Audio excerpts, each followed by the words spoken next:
1943 में बावेरिया नाम की जगह को सीज करने का प्लान बनाया, लेकिन उसमें ये बुरी तरह से फेल हो गया, जिसके बाद इसे अरेस्ट कर लिया गया। जहां जेल में ही बैठे बैठे ही हिटलर ने एक बुक लिख दी, जिसमें इसने अपने फ्यूचर प्लान्स और अपनी आइडियोलॉजी को साफ तौर पर बयां किया। इस बुक का नाम माइन काम्फ था, जिसका मतलब माय स्ट्रगल होता है। हालांकि ये बुक लोगों में फेमस नहीं हो सकी।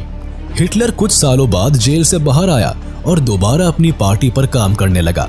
हिटलर ने 1930 तक अपनी पार्टी को बड़ा करने के लिए गजब की मेहनत की और 1930 में हिटलर ने ग्रेट डिप्रेशन का फायदा उठाया और लोगों का सपोर्ट हासिल किया। इकोनॉमी स्लोडाउन के चलते जहां लोग पूरी तरह से अपना होप खो चुके थे, वहां हिटलर ने लोगों से एक बेटर फ्यूचर का वादा किया और अपना नाजी प्रोपेगेंडा चलाया। हिटलर ने अपनी इन्फ्लुएंशियल स्पीचेस के थ्रू लोगों को यह विश्वास दिलाया कि अगर वो उसे वोट देंगे तो वो हर साल में उन्हें एक खराब सिचुएशन से बाहर निकालेगा।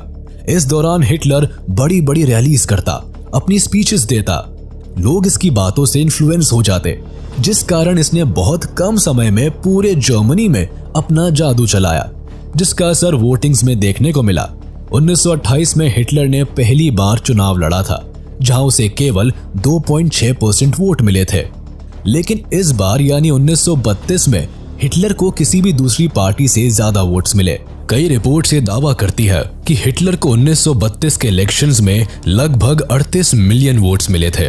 इसके बाद हिटलर ने अपना असली रंग दिखाना शुरू कर दिया। दरअसल हिटलर इस बात को साफ तौर पर जानता था कि जर्मन कॉन्स्टिट्यूशन में इमरजेंसी और सस्पेंशन ऑफ सिविल राइट्स के प्रोविजंस है।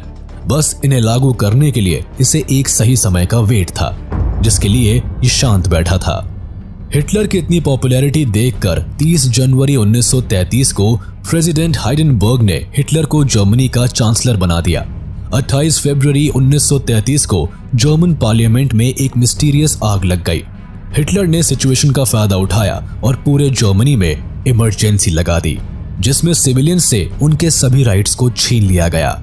इमरजेंसी के बाद हिटलर इनेबलिंग एक्ट लेकर आया, जिसके पास होने के बाद जर्मनी एक डिक्टेटर कंट्री बन गया।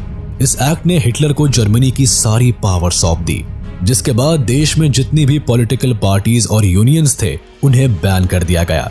हिटलर ने कंट्री की इकोनॉमी, मीडिया, आर्मी और जुडिशरी को पूरी तरह अपने कंट्रोल में कर लिया, जिसके बाद जर्मनी में हिटलर का नियम ही शासन बन गया।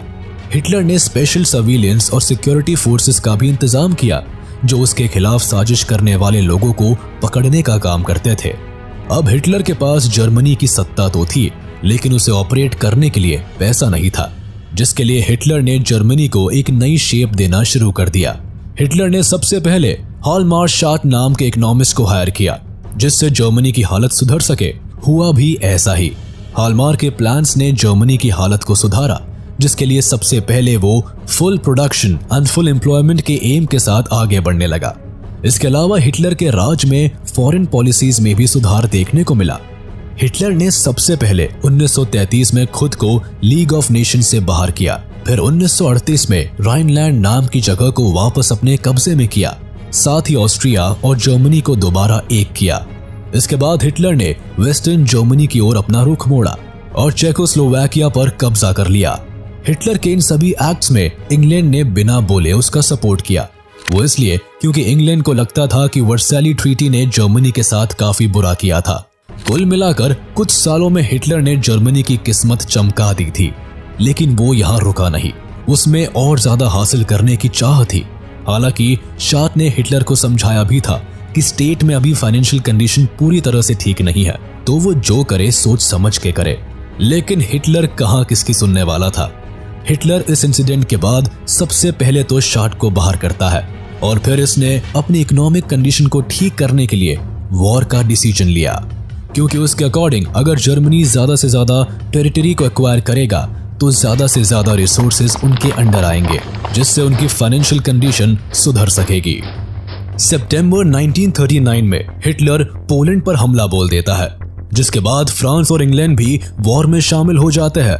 वो इसलिए क्योंकि जिस तरह वर्ल्ड वॉर 1 में ब्रिटेन बेल्जियम का साथ देने का वादा करता है, उसी तरह ब्रिटेन ने पोलैंड के साथ भी एक ट्रीटी साइन की होती है, जिसके अकॉर्डिंग ब्रिटेन को पोलैंड का साथ देना होता है। वहीं दूसरी ओर जर्मनी ने इटली और जापान के साथ एक ट्राइपार्टाइट पैक्ट साइन किया होता है, जिससे वो अपनी इंटरनेशनल लेवल पर पावर बढ़ा सके। देखा जाए तो 1940 तक वर्ल्ड वॉर 2 में जर्मनी के हालात अच्छे थे, लेकिन अपनी पावर के नशे में हिटलर यहाँ एक गलती कर देता है, जिसके कारण जर्मनी वॉर हार जाता है।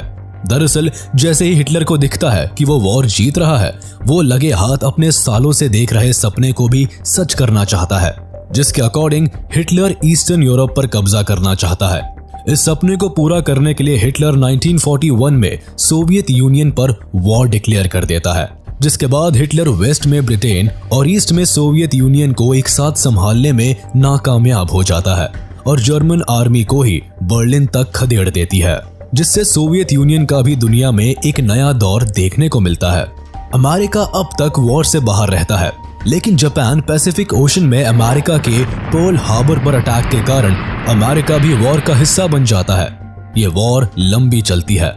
हिटलर को दिख रहा होता है कि अब उसका वॉर पर से कंट्रोल छूट रहा है, लेकिन वो वॉर एंड होने तक बर्लिन में ही रहने का फैसला लेता है और इसी जगह हिटलर रहस्यमयी तरीके से खुद को और अपनी वाइफ को गोली मार देता है। खुद को शूट करने से पहले हिटलर अपने एसएस फिजिशियन वर्नर हास से पूछता है कि सुसाइड करने का सबसे अच्छा तरीका क्या है, तो वो हिटलर को पिस्टल और पॉइजन के बारे में बताता है, जिसके बाद हिटलर खुद को गन से शूट करता है और दुनिया के सबसे खतरनाक तानाशाह का अंत हो जाता है। अपने पूरे टाइम पीरियड में नाज़ीज मास मर्डरिंग के दोषी पाए जाते हैं। नाज़िज्म के अकॉर्डिंग कोई भी इंसान इक्वल नहीं है। सोसाइटी में अपर क्लास और लोअर क्लास मेंटालिटी एग्जिस्ट करती है। लोगों को रेशियल तरह से ट्रीट करना चाहिए। केवल वो लोग सोसाइटी के टॉप लोगों में आते हैं जो ब्लॉन्ड, ब्लू आइड और नॉर्डिक जर्मन आर्यंस की कैटेगरी में आते हैं। बाकी जूज को नाज़िज्म के अकॉर्डिंग सोसाइटी का सबसे लोअर क्लास माना गया था। इन्हें नाज़ी लोगों का दुश्मन कंसिडर किया जाता था। कुल मिलाकर लोगों को उनके फिजिकल अपीयरेंस के अकॉर्डिंग ट्रीट किया जाता था। नाज़ीज केवल pure and healthy Nordic Aryans को सोसाइटी में प्रेफरेंस देते थे। हिटलर के राज में स्पेशली जूस पर ज्यादा अत्याचार किया गया। नाज़ी जूस को अपना दुश्मन मानते थे। ये दुश्मनी सालों पुरानी थी। नाज़ीज का मानना था कि जूस क्राइस्ट के किलर्स थे। जूस के साथ मिडीवल टाइम से ही काफी भेदभाव किया जाता था। किन जूस से नफरत का सबसे बड़ा प्रेजेंट कारण था जर्मनी का वर्ल्ड वॉर 1 में हार जाना। हिटलर का मानना था कि इन्हीं लोगों ने फाइनेंशियली अलाइज की मदद की है, जिसकी वजह से उन्हें हार का मुंह देखना पड़ा। हिटलर ने जूस को हमेशा ही इंटरनल ट्रेटर की तरह ही देखा।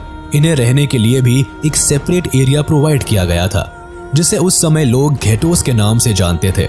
हिटलर इन्हें रेस के अकॉर्डिंग डिफाइन करता था, जिस वजह से उसका मानना था कि इनका कन्वर्शन करने से भी कोई फायदा नहीं होगा, बल्कि फाइनल एलिमिनेशन ही इनका सॉल्यूशन है। और इस फाइनल एलिमिनेशन का मतलब था मौत। हिटलर का मानना था कि देश के यूथ का पॉलिटिक्स में एक्टिव होना जरूरी है। उसका मानना था कि एक स्ट्रॉन्ग नाज़ी सोसाइटी केवल देश के यंगस्टर्स को नाज़िज्म पढ़ाकर ही बनाई जा सकती है।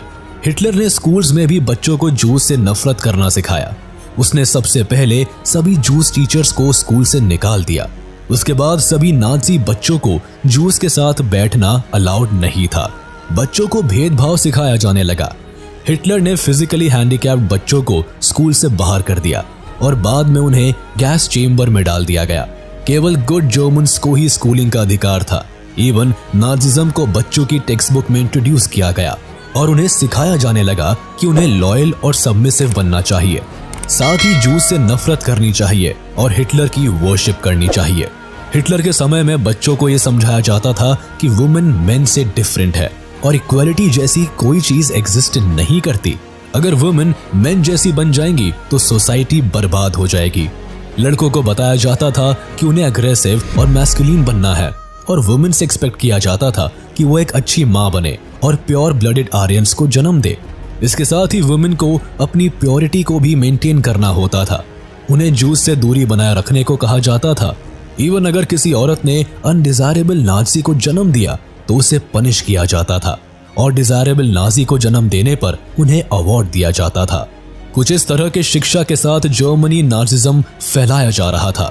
हालांकि हिटलर के मरने के बाद जर्मनी ने ही नहीं बल्कि पूरी दुनिया ने यह बात समझी कि वॉर सिर्फ नफरत ला सकता है और डिस्ट्रक्शन फैला सकता है।